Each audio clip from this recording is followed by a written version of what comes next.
Assalamualaikum warahmatullahi wabarakatuh. Bertemu lagi dengan pembahasan soal ujian nasional sosiologi tahun 2015. Pada kesempatan kali ini kita akan membahas untuk bagian yang kedua, nomor 26 sampai dengan nomor 50. Oke, kita langsung saja mulai dari soal nomor 26. Oke, ini materi tentang masyarakat multikultural. Oke, yang ditanya adalah penyebab terjadinya masyarakat multikultur di Indonesia. Oke, keberagaman struktur tanah menentukan karakteristik masyarakat, perjalanan sejarah yang melakukan perdagangan dengan bangsa asing, perubahan budaya dan bahasa yang berbeda, isolasi wilayah yang menghasilkan keragaman elemen sosial, hasil budaya dari setiap suku bangsa sebagai warisan adat istiadat. Ya, ini untuk soal ini ya. Yang paling tepat itu adalah nomor 2, 4, dan 5. Oke, kita bahas dulu ya. Nomor 2, perjalanan perdagangan. Nah, ini pengaruh budaya asing ya. Pengaruh budaya asing, oke, perubahan budaya dan bahasa yang berbeda-beda. Nah, untuk nomor 3 ini tidak masuk ya, karena di sini adalah menunjukkan kepada perubahan budaya ya. Sementara yang ditanya adalah penyebab multikulturnya bangsa Indonesia. Isolasi ini sudah jelas karena bangsa Indonesia terpisah-pisah oleh pulau yang berbeda ya. Kemudian hasil budaya sebagai warisan adat istiadat ya, karena setiap suku bangsa memiliki budaya yang berbeda-beda. Berarti 4 dan 5 ini sudah pasti. Kemudian yang tidak masuk itu nomor 3 ya. Nomor 1, keragaman struktur tanah ya. Tanah dan iklim ya. Tanah dan iklim ini tidak menentukan karakteristik masyarakat ya, tapi ini lebih berpengaruh terhadap tanah dan iklim ini lebih berpengaruh terhadap mata pencaharian ya, terhadap mata pencaharian. Oke, berarti yang tepat adalah 2, 4, dan 5. Ini yang paling tepat. Kita lanjut. Nomor 27, perilaku yang sesuai dengan realitas majemuk ya. Apa yang sesuai? Hadi berbagi kenikmatan kue lebaran dengan tetangga non-muslim. Ini sesuai ya. Ringo mengikuti kursus Jawa meskipun berasal dari Minang. Sesuai. 1-2 berarti sesuai. Kita cari yang ada 1-2. Apakah 1-2-3 atau 1-2-4? Demonstrasi buruh ya. Buruh ini bukan masalah kemajemukan ya. Demo buruh ini masalah konflik vertikal antara buruh dengan majikan. Berarti yang benar adalah 1-2-4. 4, Yani dari Jawa membeli kue di milik orang Cina. Berarti 1-2-4 ini yang tepat. Ya, kita lanjutkan. Ini mengenai perubahan sosial ya. Berlangsungnya perubahan dalam masyarakat berpola. Yang ditanya adalah pola. Polanya apa di sini? Ini garis lurus ya. Garis lurus berarti polanya adalah linier ya kan. Polanya adalah linier ya. Lawan dari linier adalah siklus. Seperti ini, terjadi perputaran, dia berubah berulang. Kalau ini dia linier, garis lurus ya. Aksi buruh melalui SPSI Serikat Pekerja Seluruh Indonesia menuntut kenaikan gaji sesuai UMP telah menimbulkan kemacetan. Merupakan contoh disintegrasi dalam bentuk apa? Dalam bentuk demonstrasi. 30, gaya hidup global ditandai dengan adanya sikap individual. Nilai-nilai bangsa Indonesia yang semakin hilang sebagai dampak dari globalisasi itu apa? Solidaritas antar kelompok. Karena di sini adanya sikap individual ya. Individual merupakan salah satu lawan dari solidaritas yang selama ini terjadi dalam masyarakat Indonesia. 31. Penemuan peralatan transportasi modern menggantikan peralatan transportasi tradisional. Modernisasi tersebut memberikan kenyamanan. Apa kenyamanannya? Memperpendek waktu tempuh perjalanan yang dulunya bisa menempuh dalam waktu semalam ya, dengan adanya transportasi modern seperti pesawat terbang hanya dalam waktu jam sudah bisa ditempuh perjalanan itu ya. Jadi memperpendek waktu tempuh perjalanan. 32. Kegiatan penelitian yang dilakukan oleh LIPI menghasilkan alat pemisah sampah organik dan non-organik yang terdapat di sungai, sehingga terdapat perubahan perilaku masyarakat. Hal ini menunjukkan bahwa perubahan sosial disebabkan oleh apa? Inovasi atau penemuan baru. Karena di sini adalah menghasilkan alat pemisah sampah. Ini inovasinya di sini. Alat pemisah sampah ini adalah bentuk dari inovasinya di sini.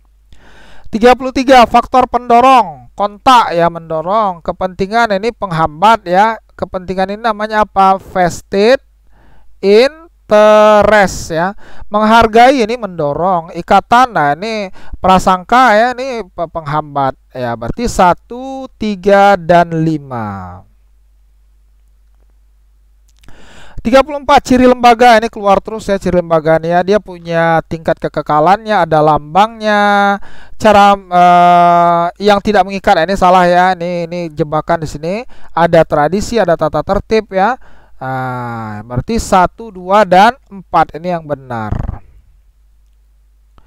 35. Keluarga berfungsi melaksanakan sosialisasi dan internalisasi nilai dan norma yang berlaku dalam masyarakat.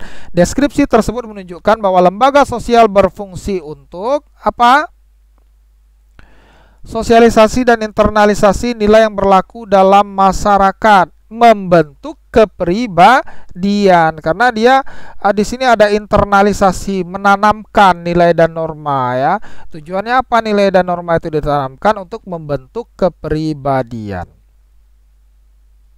Lembaga sosial seperti pengadilan, pendidikan, dan lembaga utang piutang tergolong enacted. Apa itu enacted? Lembaga yang sengaja dibentuk untuk tujuan tertentu. Kalau lembaga yang tidak sengaja tumbuh, ini adalah creative ya, creative institution. Oke, dia berdasarkan pembentukan itu ada creative, ada enacted. Kalau creative tidak sengaja, kalau enacted sengaja dibentuk. 37. Fungsi sosialisasi. Membentuk kepribadian anak sesuai harapan orang tua. Benar ya, membiasakan anak membereskan ya. Perlindungan, nah, ini bukan sosialisasi tapi proteksi. Mengajarkan, ini benar. Memenuhi kebutuhan ekonomi ya, fungsi ekonomi. Berarti 1, 2 dan 4 jawaban yang benar. Kita lanjut 38. Fungsi manifest, fungsi yang sebenarnya dari pendidikan. Memperpanjang, nah ini laten ya. Tempat sarana pendewasaan, benar. Menunda, ini lagi-lagi laten. Dalam proses transfer ilmu, manifest. Meningkatkan kemampuan, berarti 2, 4 dan 5 yang merupakan fungsi manifest. Ingat ya, manifest itu lawannya adalah laten, versusnya laten ya. 39. Merencanakan dan melaksanakan pelayanan sosial serta mengusahakan kebutuhan pokok masyarakat seperti pengadaan dan distribusi pangan, sandang, papan, energi, kesehatan, dan pendidikan. Fungsi lembaga politik yang utama ya, apa? Mensejahterakan masyarakat umum ya. Karena di sini ada kata-kata kebutuhan pokok masyarakat. Kebutuhan itu apa? Agar masyarakat itu sejahtera. 40. Fungsi lembaga ekonomi adalah memberi pedoman tentang cara pengelompokan tenaga kerja yang dijabarkan sampai sekarang. Misalnya ada aturan upah minimum yang ditentukan nilainya sehingga antara majikan dan buruh tidak saling merugikan. Hal ini menunjukkan bahwa lembaga tersebut memiliki tujuan antara lain apa? Mengatur cara penggajian karyawan, karena dia ada kata-kata upah minimum. Ini berhubungan dengan gaji ya. 41. Kegiatan pesantren Ramadan yang dilakukan oleh lembaga pendidikan agama sangat penting untuk membentuk kepribadian individu yang berakhlak mulia. Pertanyaannya, fungsi lembaga tersebut bagi kelangsungan hidup masyarakat. Apa fungsinya? Pedoman hidup bermasyarakat ya, karena fungsi bagi masyarakat. Dalam agama itu diajarkan bagaimana kita bermasyarakat, saling bantu, saling tolong menolong. Ketika ada yang mendapat musibah, kita saling bantu, saling tolong. Nah, ini merupakan pedoman bagi kita untuk hidup bermasyarakat. 42. Peneliti mencoba mengungkapkan sisi kehidupan seorang yang bekerja dalam hiburan malam. Ia mengambil data dengan mewawancarai beberapa orang yang digunakan sebagai subjek penelitian. Ia menggunakan key informan atau informan kunci untuk mengontrol validitas data yang diperoleh. Ciri-ciri ini menunjukkan penelitian apa di sini? Expository bukan. Ini adalah penelitian studi kasus ya. Eksperimen bukan ya, longitudinal, apalagi dokumentasi. Karena di sini dia menggunakan wawancara ya, dan ada key informan. Makanya benar adalah studi kasus. 43. Ada penelitian sosiologi ternyata ditemukan bahwa kepribadian anak dipengaruhi oleh cara mendidik dalam keluarga inti. Dari deskripsi tersebut, variabel terikat itu yang dipengaruhi ya. Yang mempengaruhi di sini adalah cara mendidik. Nah, yang dipengaruhi adalah kepribadian anak. Berarti variabel terikatnya adalah kepribadian anak. 44. Untuk menghasilkan manusia berkualitas dan handal dibutuhkan dukungan dari semua pihak. Salah satunya adalah peran orang tua. Rumusan masalah yang tepat adalah, Nah, karena di sini ada kata-kata orang tua, peran orang tua, kemudian juga menghasilkan yang berkualitas, maka apakah ada hubungan antara peran orang tua dengan peningkatan prestasi belajar peserta didik ya? Karena kita ingin melihat hubungan antara peran orang tua di sini dengan manusia yang berkualitas ya. Apa yang kualitasnya di sini adalah prestasi belajar dari peserta didik itu. Oke, kita lanjut 45. Seorang peneliti melakukan kajian mengenai keberhasilan program wajib belajar 9 tahun di 5 provinsi di Pulau Jawa tahun 2011. Peneliti membagi 3 zona, ada zona tengah, barat, tengah, dan timur untuk mempermudah pengelompokan data. Pertanyaannya, pengambilan sampel yang digunakan adalah karena ini ada zona, berarti wilayah, berarti area sampling ya. Yang digunakan adalah area sampling. 46. Siswa peneliti ingin meneliti kondisi sosial ekonomi pada suatu masyarakat desa. Ia mendatangi secara langsung masyarakat yang diteliti dan melakukan wawancara serta observasi untuk memperoleh data yang ia inginkan. Berdasarkan cara memperolehnya ini kurang ya.